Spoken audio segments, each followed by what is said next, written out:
Hello, Garland Nixon here, hanging out with Diane, Sare, and we're going to talk about the time for NATO to go south. Let's talk.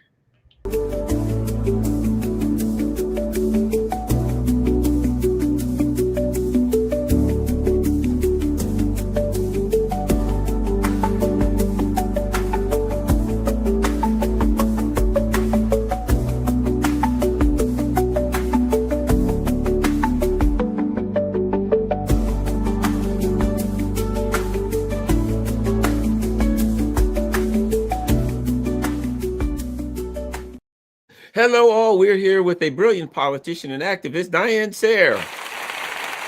All right. Hi. All right. And before we get started, of course, before we get started, we always have to have a word from Keir Starmer. Let's see what he has to say about our plan to get rid of NATO. He's not real happy about it, but that's okay. I'm sure. Was that with a British accent? I couldn't tell. Close enough, but it did kind of sound like it. What Keir Starmer would say if he heard us talking about getting rid of the money back. Something. Let's start here. I mean, we can go so many places, but I think one of the things is starting. You have to do. One of the things I always talk about is before you're going to deal with any problems. There's like problem solving models, and all of them start with one thing: define the problem. Before you're going to have to solve a problem, you have to define the problem. You have to define NATO. NATO was supposedly a defensive organization to save the West from the evil Soviet Union that was coming to get them. What they always had to make that up. But something I'm going to throw at you that I think is important discussion in the context of what's happening with the investigations into Kiev, and that is we had Ursula von der Leyen, who still won't give up the emails about what she was doing with Pfizer. Apparently, with the acquisition and distribution of the jab, seems to be getting some money there. Then they had, I don't know if you're familiar with it, was called Cuttergate, where there was bribes and all these things Yes, going I on for remember. Cutter. Okay, someone just got arrested today or yesterday from some kind of corruption. One of the things that appears obvious now, as you look at what's happening in Kiev, is it's a big ATM. It's a basket of corruption. That NATO is one of the most, if not the most corrupt organization on earth. Diane. Well, I think that's without question that we also have BlackRock. And I think one of the ways to understand NATO is the enforcer of this globalist billionaire elite club, because right now they're trying to buy weapons like the airplanes from Sweden, which won't even be available. I think they can't produce them for 3 years, but they're putting in the orders. And I saw in a French newspaper a couple months ago an article headlined "Defense Stocks Crash or Take a Dive on News that Ukraine War Might End." So, in effect, NATO has become the arm of this gigantic billionaires bubble to ensure that there is a state of perpetual war to keep a handful of elite getting rich while everyone else either dies or gets poorer. Yeah, it looks like it's like the violence arm, the muscle, in the mafia, if they want to threaten you, they'll send a guy out because they call him a gorilla, and he's to punch you, maybe break your arms to let if you don't pay or do what they want soon, Right. that he, worse things could happen. And it seems to be that NATO is the gorilla of finance capital, the city of London, and the empire. The empire wants to go around the world and steal everything that isn't nailed down, and then go back and steal the nails. But they got to have who is the guy? Friedman, who said you can't have McDonald's without McDonnell Douglas. Oh, oh no. Yeah. Yeah, no, I think your analogy is actually very apt on NATO. And I think the question, what was its purpose, which no one even knows anymore, no one talks about it. I mean, did we drop, I think they were humanitarian bombs that we dropped on Libya. Remember that? That was a NATO deployment, was it not? What did that have to do with defending ourselves from communism? I mean, the whole thing has become so far removed. I mean, clearly it should have been ended when the Warsaw Pact ended, if not soon. I mean, frankly, the whole division at the end of World War II was insane, if we want to go back that far. Yeah, I recall now, I'd have to search it, but in the 90s, when Bill Clinton started expanding NATO, which was interesting because the Russian the Russian Russian Federation, whatever, Soviet Union, whatever it was turning into, was at its weakest point.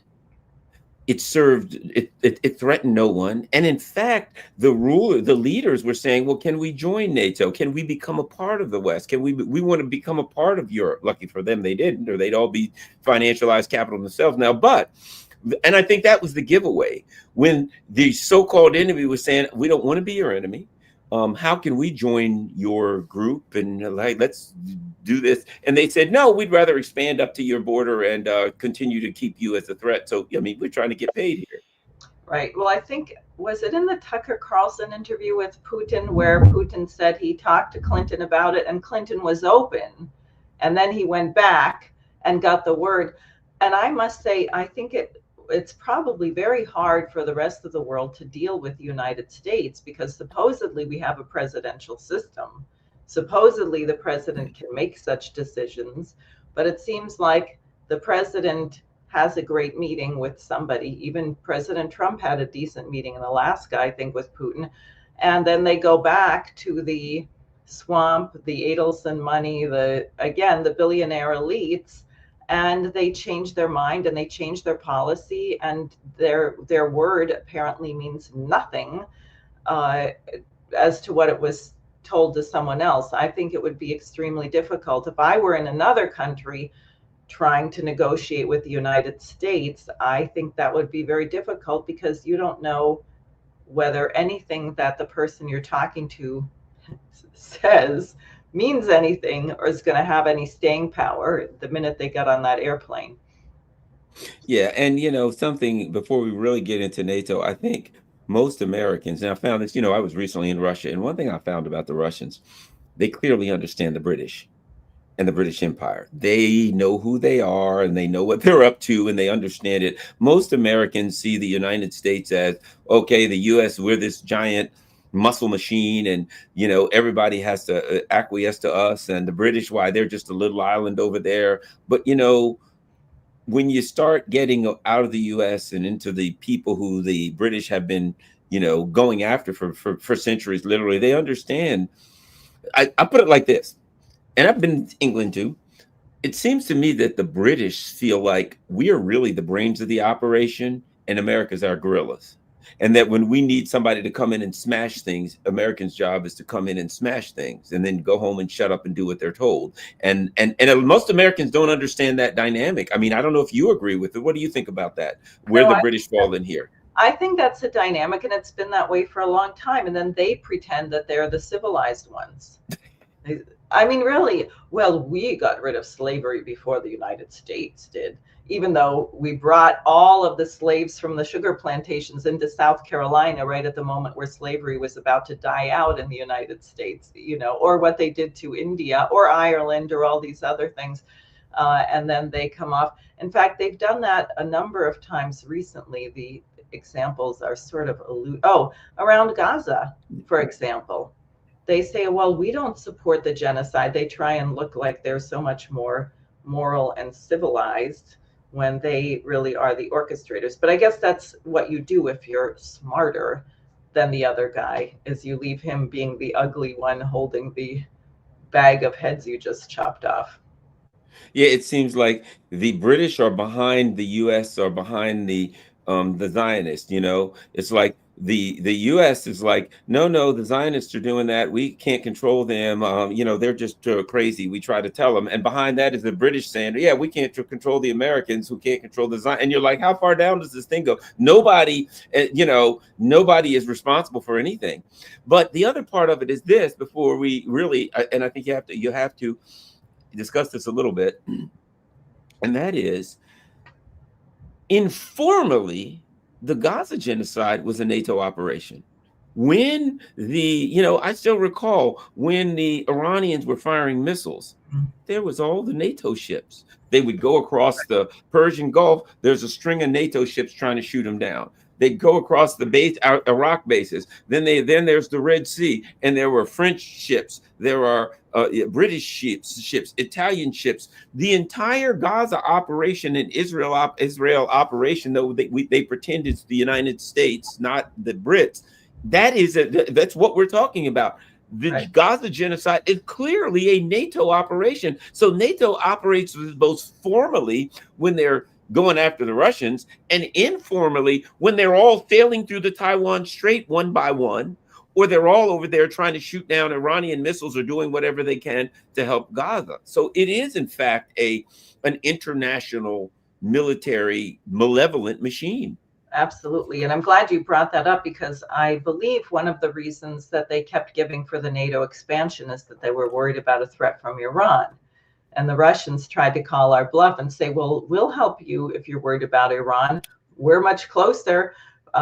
This doesn't really look right. Iran is way over there. Why are you moving all your missiles right next to our border? If you're worried about Iran, we've got a base in Syria. We can help you with Iran. We said no. So, yeah, I think absolutely it is. I hadn't thought about that before, but it is. And it should be sort of a wake-up call to people about what is this NATO slime mold that keeps oozing all over the planet, not in its domain, not in its so-called sphere of influence. Well, and if you look at NATO, where we are now, right? Okay, recently, and I know you've probably followed this, the NATO general or whatever he is said we may have to launch attacks. Now, I don't believe they really meant it. I believe that right now, there's a saying. I don't know if I heard it somewhere or I made it up. I don't remember, but the old saying is when a person falls off a roof, they always scream loudest just before they hit the ground, right? And you get the picture. I never Basically, heard that before. I'm I sorry. might have made that up. I don't remember, but at any rate, NATO knows they're in deep and serious trouble right now. And now they've got General Zaluzhny out one day, and he's saying, yes, the way, this Telegraph article, like he really wrote it. That guy looks like that lughead probably could barely write his name in, with a crayon. But he's out there saying we need NATO in order for a security guarantees. We need NATO troops on the ground, nuclear weapons, and what was the other point? Basically, he named the three reddest of red lines. Mm-hmm. Oh, NATO troops, nuclear weapons, and whatever it was, Article 5, and NATO troops on the ground, nuclear weapons, and Ukraine and NATO, right? And Right. just, conveniently, that article came out Sunday, the day before the Americans were supposed to show up. Also, just before the Americans show up, they're throwing drones at 3 or 4 Russian tankers. And, there are some guys screaming, we might have to fire missiles at Russia. To me, one thing's obvious. They're horrified at peace talks, and they're doing everything they can to disrupt or stop them. But these are dangerous things because the Russians replied and said, look, you start shooting at us, there ain't going to be nobody left to negotiate with on your side. We know what they're saying, and we understand it. Your thoughts? Well, I think it's interesting. They're having a meeting, which Narco Rubio, as I call him, is not going to be attending. He's our Secretary of State. So clearly there's some dissent, and obviously there's some division within the Trump administration on this. I think Dan Driscoll, the Secretary of the Army, who went over to Ukraine, is much more realistic. He strikes me actually as a different kind of person. I happen to see that he put out a directive for all of his subordinates in the Army to make sure they called every single one of their soldiers over the holidays daily because of the suicide problem. Wow. That to me means this is the guy who's thinking, he's got compassion, he's thinking, he is strategic, frankly.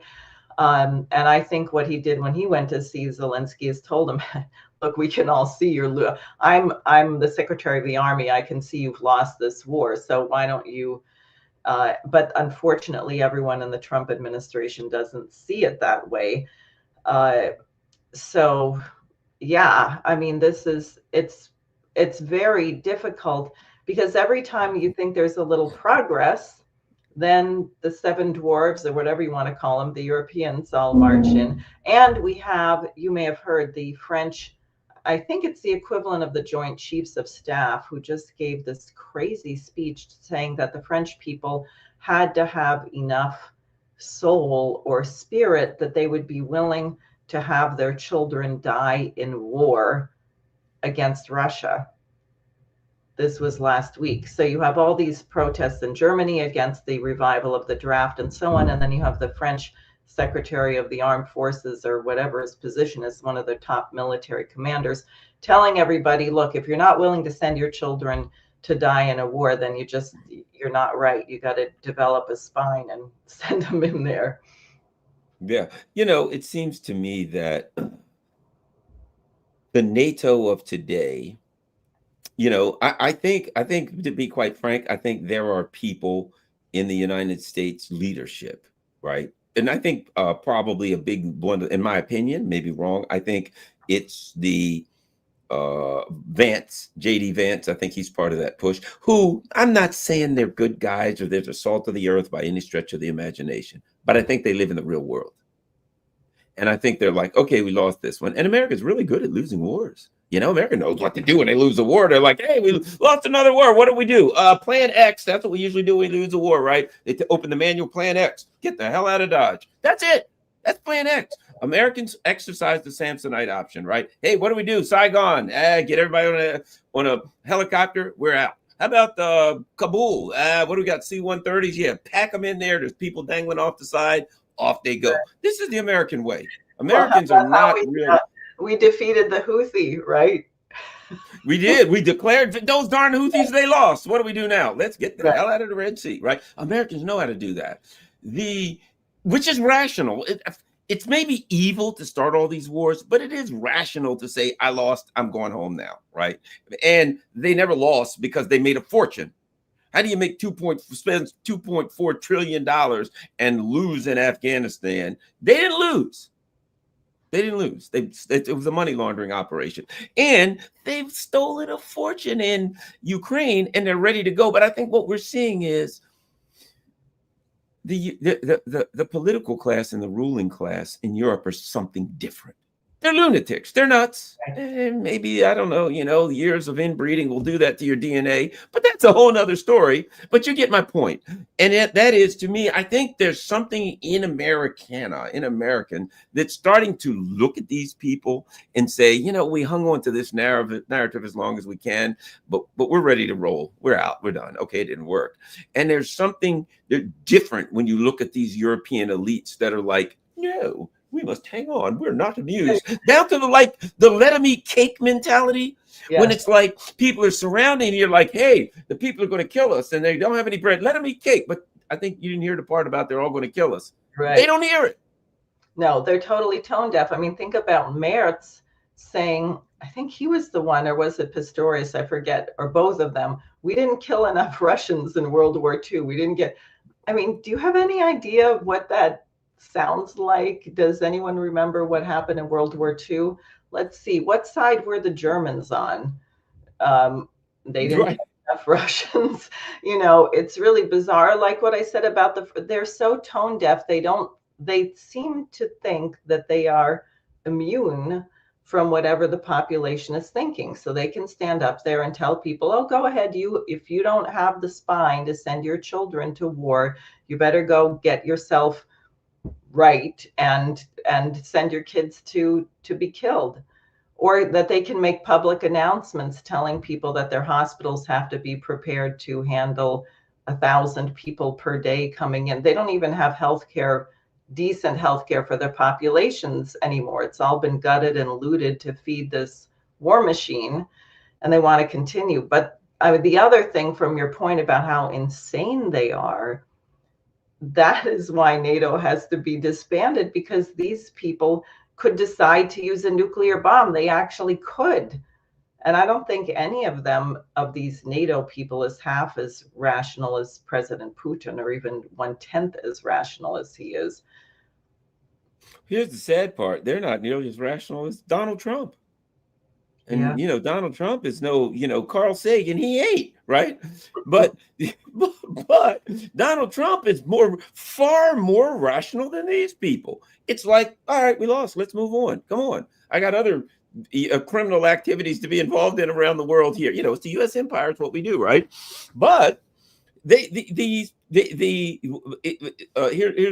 other part. it's the Roy Cohn School of Real Estate Management is Yeah, how yeah. it's But even then, I think when you see NATO at war with itself, you know what I mean? There's this thing now where Macron and Starmer and these people, they're like at war with the trumpet. It seems to me that NATO is doing this. There is no unity. There is anger. The only reason they don't say it out loud is because they're scared of Trump. But one minute it's he's daddy, which I'm like, you're really sick people. They're really sick people. Yes, Trump's daddy. I'm like, you people are really sick here. This is really going a direction I'm uncomfortable with. And then the next day they're mad at daddy. We're not listening to daddy, darn it. But we still want our allowance.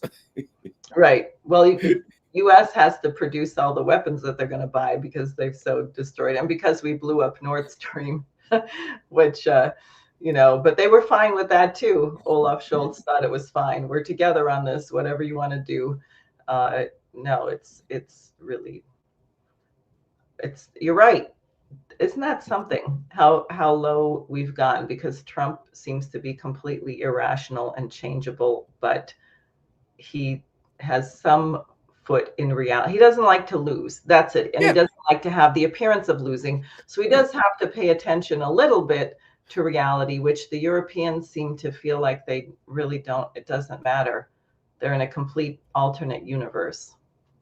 Yeah. And I think now we're at a point where here's the other reason, I think another reason that that NATO has to go, and that is that it had been exposed for what it really is.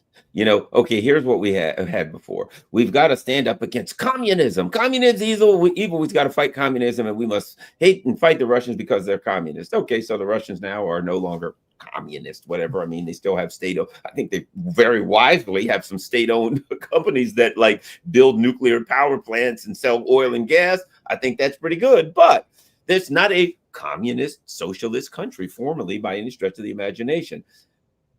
But now we have to hate them for another reason. Before it was like, we must hate the Russians and protect ourselves because they're communists. Okay, they're not communists anymore. Oh, okay, darn. Well, in that case, now we have to hate them just as much and be scared at them for some other reason, just because they're Russian. So what has been exposed, I think, is this. This whole thing is about the natural. It's about Russia being a country with natural resources that these lunatics want to steal. And so it is really exposed that the foundations that we were given for the existence of NATO have been exposed as a fraud, as all lies. So what do we really need an organization for when it's been exposed that the foundational reasons for its existence are now exposed as lies? Oh, one other thing. And when it's supposed to protect itself from outer attack, and you find out that members of the organization used one of their Balt Ops thing, their Baltic operations. They had an operation where they were practicing protecting themselves from the Russians, and they used that operation to attack the Germans. At that point, I think rational people, which doesn't include much of NATO, has to look at this company, at this organization, and say its foundational reason for existence was a lie. And right now, currently, it is an organization that has no qualms about using violence against members of its own organization. Right. It cannibalizes itself in a certain way. It's turned inward. And, I think we also have to think very differently. And that's one of the things which I don't particularly think is terrible about the way the Roy Cohn style of real estate, which is that you have to bludgeon everyone into submission. In other words, you don't have a reasonable conversation and presume that someone else is reasonable, and therefore you can reach a reasonable conclusion, but you have to always prove that you're the stronger. So it's always do this or I will tariff you, that's now a verb, 500% on whatever it is, or do this, or we're going to kill everyone in your family, or do the, it's all force. And human beings don't work that way. And frankly, even dogs don't work that way. If you ever go to dog, they say, don't pull your dog on the leash. If you pull your dog, it's going to go the other way. Well, how much more do humans value their freedom and their liberty and want to know that they're making a decision that they actually made themselves and we're not forced into it? So you create a world which is just hostile, and you can't have any decent relations. And I think what Putin keeps putting on the table, which echoes what, in a sense, what Lyndon and Helga LaRouche called for many years, is a new architecture. And frankly, I think it's, the more I'm looking at letters and writings of John Quincy Adams or even Friedrich Schiller after the American Revolution, people thought that the United States was supposed to create the conditions where the relationships among nations on the world could change, that the colonial model had to end. And nothing would be more natural for the United States on the 250th anniversary of our founding to say, hey, let's get rid of colonialism everywhere. Why do we have to have some nations are better and worse? What was that, 1984? All animals are equal, but some. Oh, that was Animal Farm. Animal Farm. Yes, but some animals are more equal than others. Right. I mean, that's sort of, it's ingrained. I have a pet theory, which is that one of the most terrible things done in the United States was to grade on the curve, because you can never, then everybody cannot get 100%, right? If everybody does really well and they would score between 97 and 100%, well, then the 97% has to be flunking. And the only way that you can be on top is that you have to be above someone else. So you have to, put a stick in the spokes of their bicycle, or you have to spill your coffee on their exam, or whatever it is that you have to do to get ahead. And we have an outmoded system that doesn't work. Whereas if you look at take Russia and China, is either one of them obsessed about who is the superior nation in that relationship? Exactly. And in fact, China won't even use the word allies. They say partners. If I've been interviewed from various Chinese organizations and Chinese, government entities. And if you say allies, they're time out, because they see that alliance is a military term. And so they just say, hey, we have partners, not allies. We have partnerships, not alliances. And I understand what they're saying, and it's a healthy thing to do. And now I think what we're seeing is, we're seeing a couple of different models. We're seeing the BRICS model, which seems to be growing. We're seeing, Russia and China now are doing, Russia's now going to be in China building they're working together on new types of nuclear energy.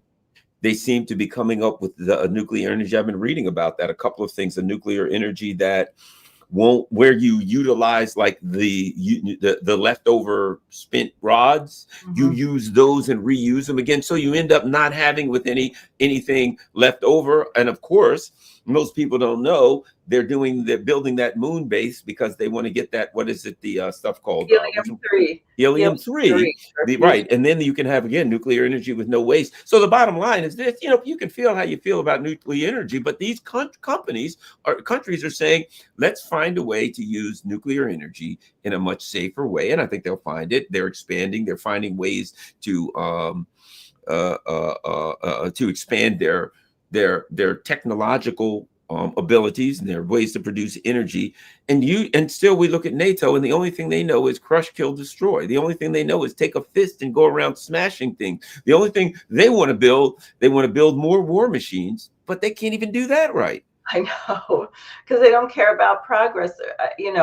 Thank God Putin actually superseded our ability to stop him, because I don't know what would have happened in Ukraine, frankly, if he hadn't developed those hypersonic missiles, which he said he was going to do, especially when we started pulling out of one arms control treaty after the next. And he announced they were working on it, they developed it, they tested it, and they proved it, including this latest round of foolishness where they have a nuclear powered missile which traveled 14,000 kilometers or something like that. And then Trump went crazy because some idiot gave him a briefing saying that Russia's now testing nuclear missiles. The missile is capable of having a nuclear warhead, but they were testing a nuclear powered missile, which also can fly at very low altitudes. So it's virtually undetectable. So if they want to hit you, they can be there very, very quickly and you will not have seen it coming. And unfortunately, I'm afraid they had to do that to prevent the United States, on the behest of the British and the people who pull the strings here in this billionaire club, from doing something really, really stupid, like trying, what they talked about, a decapitation strike. Well, additionally, the other important part about that, I think, is more so than the missile, and that is that they've got a tiny nuclear power plant that's like 1,000 times smaller than anything that's been built before, right? And so what they've done is they've created a complete new dynamic for energy. And so now you can have a small nuclear power plant that can, every area, you don't have to have a grid the same way you did before. You can have small nuclear power plants here. I mean, you're talking about a nuclear power plant the size of that, I'm using my arm, but it's that they could fit in this room, right? That could power half a city. Well, now that dynamic changes everything. Now they can now use that. They're talking about, if you remember, the Russians and the Chinese were saying, we're going to build a moon base for mining, and we're going to have a nuclear power plant on that. Well, that's the nuclear power plant they're talking about. And you can use that to power spaceships, whatever. So it's the money that's being wasted. Another problem with NATO, the money that's being wasted and stolen on military weapons that do nothing but kill people, and they don't even do that very well. Good, I'm glad. Right. That money could be spent on these new technological advances, could be spent on trains and high-speed rails, infrastructure, all of these other things. So NATO is just sucking away all of this money that could be used for the people. Now, basically, they're saying to people in France and all throughout Europe, you know what? You've got to give up your health care and retirement and things like that. Why? So we can get ready for war, which would turn nuclear in about 5 minutes and kill you all anyway. Right. Well, then who needs health care? Good point. I didn't think about that. Now, the other thing on the criminality and corruption of NATO is this $300 billion foreign currency reserve of the Russians that everyone keeps wanting to use to arm Ukraine or rebuild Ukraine or whatever. And I think it was in Brussels, wasn't it, where they kept saying, we're not sure we should really do this. Belgium. Yes, that's where it was. Because that's where Euroclear is, yeah. Yeah, we're not so sure that this will be deemed legal later. We might have to repay this if we steal this money. And now that is one area where some of the Europeans who were acting insane are beginning to listen. I think they're getting a little nervous about stealing the Russian foreign currency reserves because they're afraid they might get caught. Or they're caught, but they might have to repay it because somehow everything's not going the way they intended. Yeah, well, the Belgians, for starters, wisely are saying, yeah, you guys want to steal it, but we're the ones that don't have to pay it all. We're the ones that have Euroclear in our country, so you're going to take it, and if it goes bad, which it will, we're the ones will get economically wiped out. So yeah, and again, it's the irrationality. Everyone who knows anything about economics says you don't want to do that because the Saudis and everybody else who's got all that money in there will say, I'm getting my money the hell out of Europe as quick as I can because you guys will steal it. So it's stupid. It is irrational. It is self-destructive. But when you look and you see somebody like Kaja Kallas in charge of anything, you say to yourself, I don't care if it's a small, a donut shop.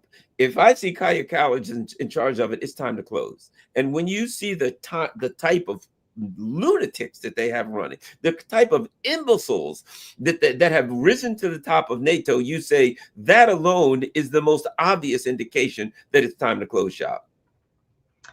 How do they get away with this? I'm just thinking about it. Well, I guess part of the way is they put anyone who's running for office that represents a different view ends up in jail somehow. There's been another. I mean, or dead. Yeah, if you're right. in Germany, I think a whole bunch of the AfD candidates mysteriously died just before they. Right, exactly. And that's even though there's now becoming a controversy. I think they're the leading party in the country now, and they were banning everyone from working with them. But now there's a discussion that maybe that's not such a good idea. Some of the other parties are realizing that they will have zero traction if they don't work with them. If we can survive, I think there are universal principles. There is sort of a principle of natural law. I guess, as King said, the arc of the moral universe is long, but it bends toward justice. It does seem that you cannot keep a lid on the intention of free people indefinitely. Yeah, exactly. And I'm of a mind when I look at Europe, I think these elites are going to lose power one way or the other. It's either they're going to voluntarily say this doesn't work, or they're going to allow themselves to get voted out, or there will be violence. I mean, they are completely destroying everything that's European. They're destroying their economies. I mean, Europe was, a place that was a nice place to live, even though a lot of it was based on pilfered money, but it was a nice place and all that kind of stuff. And the people there are living, a bad life, and it's not going to get any better. I think the people of Europe are going to wake up one day and realize what these people have done to them. And that is a recipe for a revolution. The literal pitchforks are going to come out if these people don't do change. So I think the question is this. It's not whether or not NATO is going. NATO is a zombie. NATO, I've used this.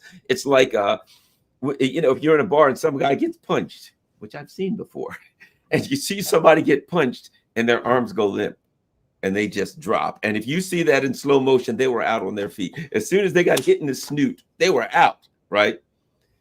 That's the way I see NATO. NATO's already out, unconscious. It's already dead. It just doesn't know it. It's out on its feet right now. And so the only question is how it dissolves. Does it drag the people into some lunatic war? Does it continue to be authoritarian on its people until they start bringing out the guillotines? To me, it's done.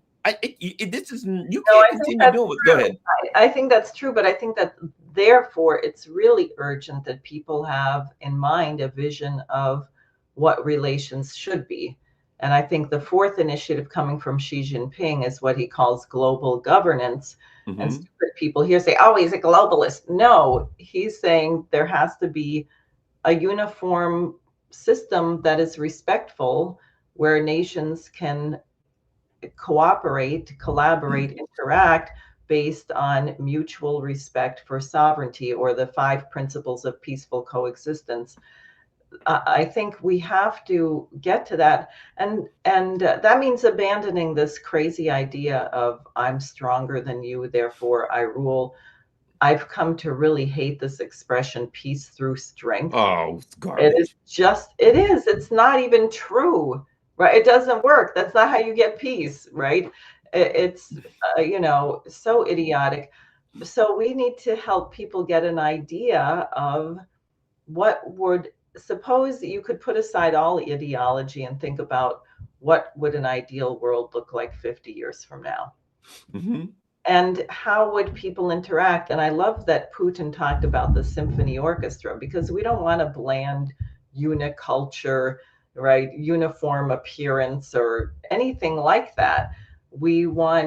There's a richness in having people with different cultures, different religions, different habits, but a certain commitment. Every human being needs electricity, water, healthcare, food.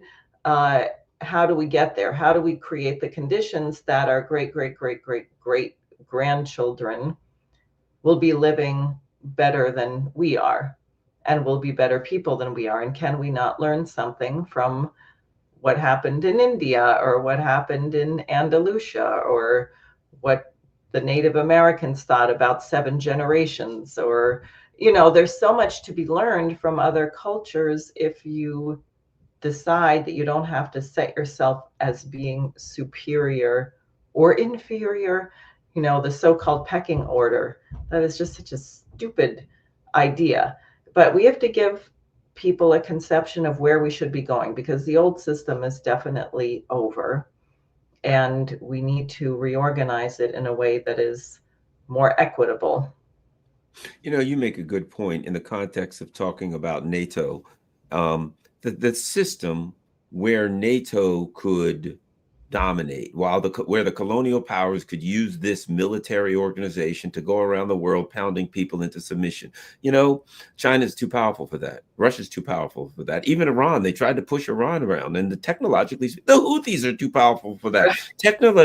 Technology has risen to a point where even a minor country that isn't even a power, such as Yemen, if they acquire the right technology, can successfully defend themselves against a much more powerful country. So the idea of going around the world using your strength to bully people is no longer a viable paradigm, right?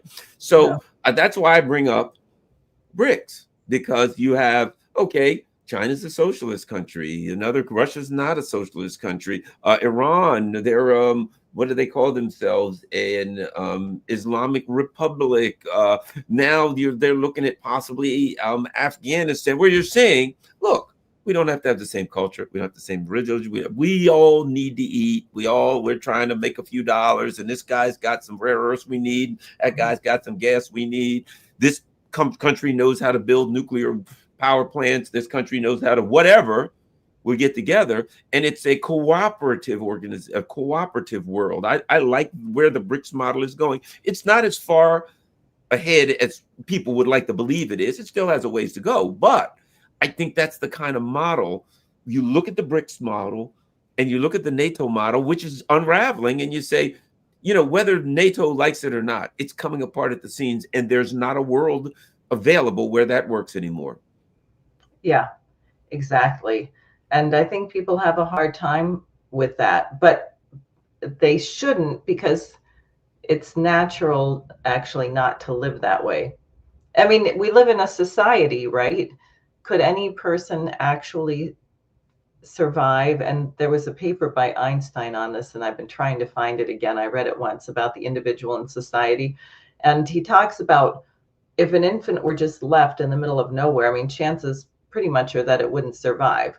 Maybe it gets picked up by a family of baboons or something. That infant is not going to be the next Einstein or Beethoven, right? So you have a society where the infant has a family, has a house, and because of the society, the individual may make a discovery. And that's kind of the paradox, because the society doesn't make a discovery, an individual does.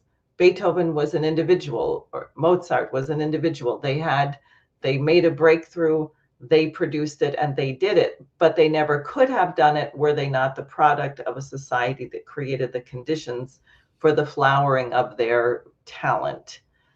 And Ben Franklin, all these people who say no taxes, etc. Ben Franklin said, if you don't want to pay taxes, then don't use the roads. Go out, exactly. Be a hermit. Don't partake of what society has produced, so that you can have freedom to work on other things. Well, example, I was just in Russia. Now, this is my understanding of things. So someone can correct me if I'm wrong. My understanding of things is this: that in Russia, they have these gigantic companies like Rostec. They're the ones that build everything from military industrial complex, it's a state-owned company, to the nuclear power plants, okay, all around the world. You've got I think it's like 600,000 people work for Rostec. They've got the countries, Lukoil, these companies, these are government companies that say, we're going to get the oil, we're going to get the gas or whatever, we're going to sell this stuff, we're going to use this stuff. But when you look at their taxes, 6% bottom, 14% top. But if you're a business owner, it's 4% bottom, 6% top, right? So my point being, there are models that you can look at and say, this works to the benefit of the people, and we don't have to tax them to death, and they can still have, certain things, and we can utilize the natural resources of the country for the best interest of the people instead of, ConocoPhillips and Shell. The bottom line is, rather than just go with finance, capital, and speculation, that's collapsing. That's collapsing. And if that's not in power, to me, NATO can't stay in power if finance capital isn't there, because it is the child of finance capital. Exactly. Totally. That's what this whole crazy thing is of the weapons. It's a new bubble. These things don't exist. It's not even as real as the tulip bubble. They haven't been built yet. Half of them don't even work. And they're doing all these orders and futures, and the money is supposedly, it just occurred to me, there's probably a massive derivatives bubble on all of these weapons sales, right? A whole gambling operation on the war. So it's not even the war that generates the money. It's the side bets on the war and what's going to be produced and what's going to change hands, which is why we really have to wipe all of this crap out. We really got to put the whole system through bankruptcy reorganization. We should reintroduce the Glass-Steagall Act. So you have to go through the banks and the savings and loan. All of us little depositors do not have to be on the hook to bail out all this garbage that they're speculating on. But that's it, isn't it? It's not just the physical weapons and the war. It's all of the bubble that's involved in betting on this. And then you have companies like BlackRock, which are just a revolving door. At one point, they owned, I don't know, I was told about a third of Ukraine. I don't know if that's still true. I think they were. Oh, they sold it. Yeah, they sold all the Ukraine. It was starting to not look so good. So when BlackRock sells, that tells you something. Right, exactly. But so we're giving money to them, which is really going to BlackRock, so it's just this kind of laundry where I guess with the side bets, it gets bigger and bigger and bigger. Yeah, and I think that one of the things, let me ask you about this in the context of getting rid of NATO, and getting rid of the NATO doesn't just mean getting rid of NATO. That means that doesn't mean just like, well, let's just pull down the NATO flags and turn the lights out on the building, but we'll continue with the policies. I think in order to make the political changes necessary to drive that type of thing, okay, people have talked about a third party, right? We need a third party in America. I think what we're seeing is something different. And I don't know where I heard this or if I heard this, but the development of a third force. What I mean is, when I'm hearing people say, you know what, I don't care if you're a libertarian or a conservative or a socialist, if you vote against, for instance, this AZ pack, if you're against Zionism, we're with you. I think we have to start saying that regular old working class people, and even if you're not working class, whatever, if you're poor, if you're wealthy, whatever, that we have to come together and say, we can't do this usual old, oh, you're a lefty, you're a righty, you're a this, you're a that, because we have to come together and say we need a force in politics that's not necessarily a party, it's not necessarily not a party, but a new force that says, we're not going to just call ourselves a lefty, a righty, a conservative, a libertarian. Well, you can if you want to, but we're going to vote in favor of certain things. We've got to oppose Zionism, in my opinion, but that in itself is part of opposing this whole war machine and saying we want to get rid of NATO. Because the United States, if the United States says I'm out of NATO, then what is NATO really? I think that's part of killing NATO. Yeah, well, I think absolutely. And I think, when I ran for US Senate against Schumer, I got a couple of large billboards in Manhattan that said US out of NATO. And we used to have signs on the street, and people would come up and shriek, how can you do that? We have to help Ukraine. I mean, they were hysterical about it. That was 3 years ago. It's changed a lot. And I have to say, kudos to the Palestinian people in Gaza, because they have done an amazing organizing job with their use of social media. They changed the way everybody thinks. They contributed to pulling the wool off of people's eyes, including in the conservative movement, which was funded by the Zionist lobby. Most of the young people, and Charlie Kirk was perhaps the best known of everyone how their views changed, but that is by far the majority of that base of younger voters. So does that mean that they're quote unquote liberal now because they don't support the genocide being perpetrated by Israel? Or, it is totally broken down. And I think, particularly among young people, they're not really interested in the labels. They are interested in the future. If you thought you had 70 or 80 years ahead of you, one would think you should be interested in the future. Or if you say, I've been so ripped off by these older generations, I can't even buy a house, I can't afford a car. If I buy a car, I'll be living in it. Um, they have skin in the game, so to speak, and they're beginning to look at the world differently. Yeah, I think I agree. I think that what we have to do is get away from, I think luckily a lot of the people who, call themselves MAGA or whatever are coming to the realization that, okay, we had a term, we had a word, we thought we had a movement, but it was really kind of it was driven by a personality. MAGA was Trump. And I think a lot of them are now, as they get angry at Donald Trump over certain things, there's, look, I applaud Donald Trump for trying to do what he can in the war, even though it seems to be quite futile. And in some areas, it's not realistic. But that's a lot better than what Biden was doing with Ukraine. And I don't want to get nuked. So I'm never going to say don't try to end the war, even if you could do better. Let's just say you could do some things a little bit better. Right. But my point is, but I think there are a lot of MAGA people that are coming to a realization that, like, okay, but Obama came in and we were told hope and change, and he was a good guy and all that stuff. He started wars, he did everything terrible. Trump comes in and he's like, oh boy, I'm going to end the wars, get rid of the neocons, all that. Now he's like threatening Venezuela. He hasn't, So I think a lot of the MAGA people are waking up to the realization that, it's not about having a person that will come in and change everything. This is systemic structural issue, and the name MAGA, whatever, okay, it sounds good, a red hat's fine, whatever, if it makes you feel good. These so-called these movements that seem to be created by the ruling elite, and these false opposition. Mamdani, don't start me on him. But I think people have to understand, or some people are starting to understand, that we have to do something different. If we just keep doing what we're doing as voters, we're going to keep getting what we got. That's right.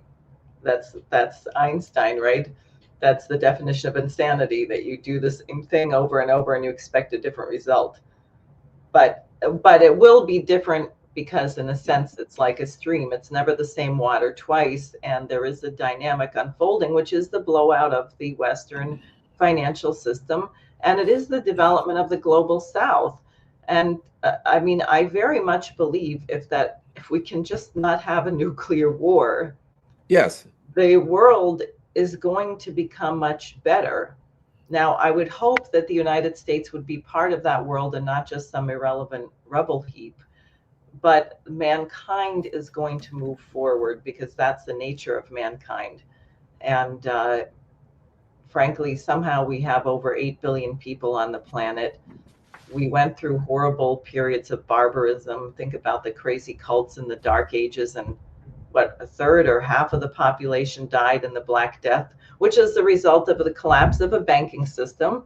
And the rats overran everything and spread disease. And, and then you had the Italian Renaissance because there were people who were still committed to a truthful, who still had that non-arrogant sense of wonder about the universe, and that there are beautiful things in the world that we don't understand, but we can begin to learn about them. It's so exciting. It's such a dose of needed humility. So I think mankind, knock on wood here, if we can get through this, has a chance to be somewhere much better. And we should make sure that people have that vision so they can be a little bit happier about the mess that they're currently sitting in the so-called civilized West.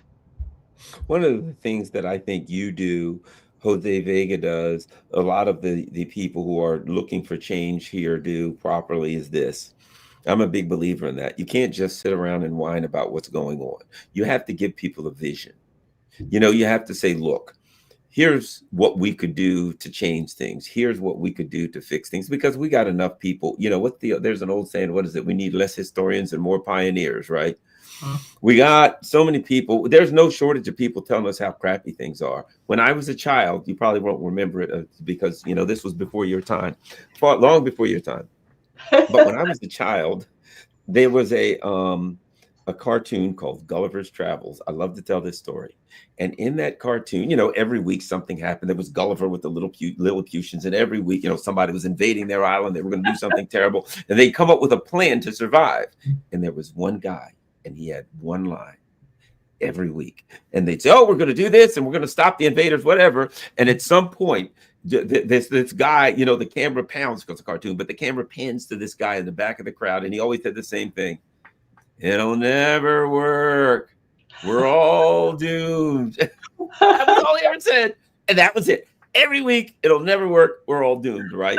And there's enough it'll never work. We're all doomed people out there. And I think what you're doing is important, because we talk about NATO's got to go, clearly, and NATO's on its way out. It's doing a pretty good job of committing suicide. We just don't want it to take us with it, right? But I think one of the things that you've been doing, and Jose and other people has been doing, and that's important when you run for office, and that is saying, look, things are pretty crappy. Fair enough. These morons, they got to go. But here's a plan. Here's something we could do. And even if you start that plan and you say, well, we need to tweak it or change it, or new technology arises. Oh boy, well, let's add this to the plan. But a lot of people, and I see it in the chat, people that are disillusioned, people that have had enough, that people don't think things can be fixed. And I think it's critical, not just to say NATO has to go, but what is going to be born after NATO? What is the world going to look like after NATO?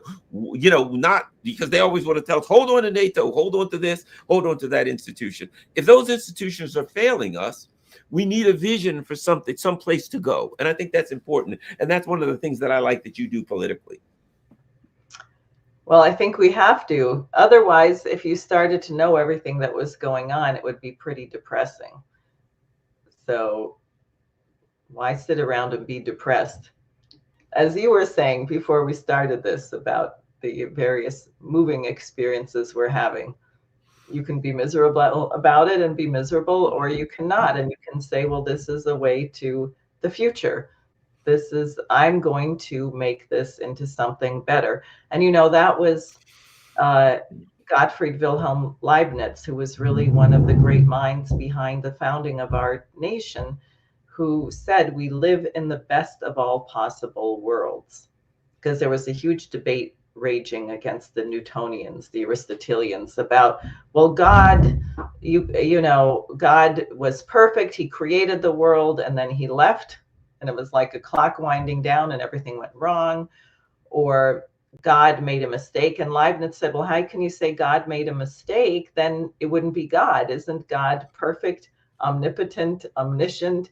So if God is incapable of making a mistake, and then people say, yeah, but this bad thing happened.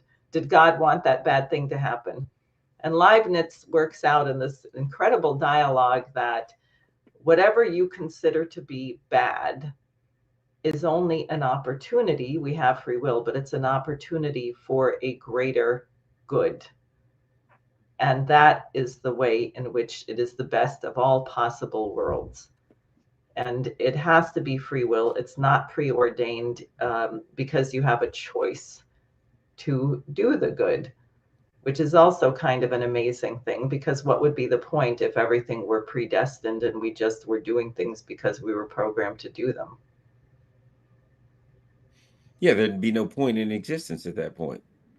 Right. There'd be no point in anything. But I think that where we're going now, I think that we've ironed out a couple of things. Number one, it is important to have a vision, because NATO's got to go, but we need a vision for afterwards. And one of the things that I like that's being talked about in this latest round of negotiations, though we're a long ways from getting there, and I think really the defeat on the battlefield. You know, the old saying, there's only one way to win a war, and that's win a war, right? That the defeat on the battlefield is driving this, and the defeat on the battlefield is driving the NATO lunatics to, you know, screech like banshees. But I think that now we need to start to create a conversation about not just the end of NATO, but push for this thing that was being discussed. And it was, what was it? It was a non-aggression treaty or pact to be signed by the Russians. That was one of the things I think it should happen. And if the NATO's like, the Europeans will never sign that, the Americans sign it and the Russians sign it, it makes it difficult for the Europeans to then say, well, but we know the Russians are going to come get us, even though the Americans, and NATO is the Americans protecting them because they don't have any army. But I think these are the conversations that you and I are starting. This has to be general. I want to see more people talking about the end of NATO, what the end of NATO looks like, and what we need to do. I think hopefully there'll be other conversations starting, but we need to have that conversation, because it's clear when you, as I said, you're looking at von der Leyen and Kaja Kallas and Merz and these people. I don't think they're long for power in Europe. I think power. I don't think they can hold on to power for so long. We don't want a French Revolution. You just don't want mobs. Yeah. Yep. Right, and that's why you have to have the vision. You have to have an idea of the good. How can everything become better? How can we each become better? Isn't that what makes you optimistic? Is thinking. I mean, it's a little bit painful when you discover that you were wrong, but then you can be optimistic about becoming better. Exactly. Yeah. Well, I think that, again, you know, if you're learning to play an instrument, which I have and you have, right? I played clarinet and saxophone for many, many years. Well, you're going to hit some wrong notes in practicing. You're going to hit some wrong notes in learning how to do it. And, you know, you didn't hit some wrong notes. Those wrong notes were the right notes, because that was taking you to be a better player. So you can say, I hit the wrong notes. No, you didn't. You were practicing. You hit notes that, you know, weren't designed to be in that song, but you had to hit those in order to get good enough to be able to play this song properly, right? And so I guess it's just, we're simply saying, look, okay, there's terrible things have happened. NATO's done terrible things, and it's time for it to go. But we need, I think one of the things we're getting at is this, is it has to go, but we need to manage the decline of NATO in the same way that we need to manage the decline of the U.S. empire. It's declining as an empire, but we need to manage these things, because, like you said, we don't need a French Revolution. If you don't manage them, you just have an orgy of anger and fury, and people's heads get cut off, and all kinds of terrible things get happen. And sometimes the revolution can be worse than what was there before, or at least as bad. Instead of managing this thing, empires of the Ottoman Empire, the Greek Empire, the Roman Empire, well, every empire's gone away in different ways. But now there's nukes, and if we can manage that through these types of discussion and through creating new political forces with strong visions, I think it's possible to get out of this thing alive. And maybe even to have a better world afterwards. Yeah, I think so. Well, thank you very much, Diane, Sare. Certainly, please appreciate it. Let's keep in touch. And, you know, you're always doing good things politically. Hopefully, at some point in the future, maybe we'll see you aspiring for a higher position, maybe run for, I don't know, Senate, Congress, registrar of wills, whatever you may choose. Make sure you understand that I'll be there to support you, because I think you're doing a fantastic job, and I really like the work that you do. Thank you so much. Likewise. Although I would advise against registrar of wills. I know someone that ran for that and won it. Very boring job. Okay. I'll keep. All right. Thanks a lot. All right, everybody. Don't forget, Garland Nixon here. Thank you for my Patreon people. If you can afford to donate, that's great. But even if you can't afford to donate, the most important thing you can do is share this on all your social media platforms. We're out.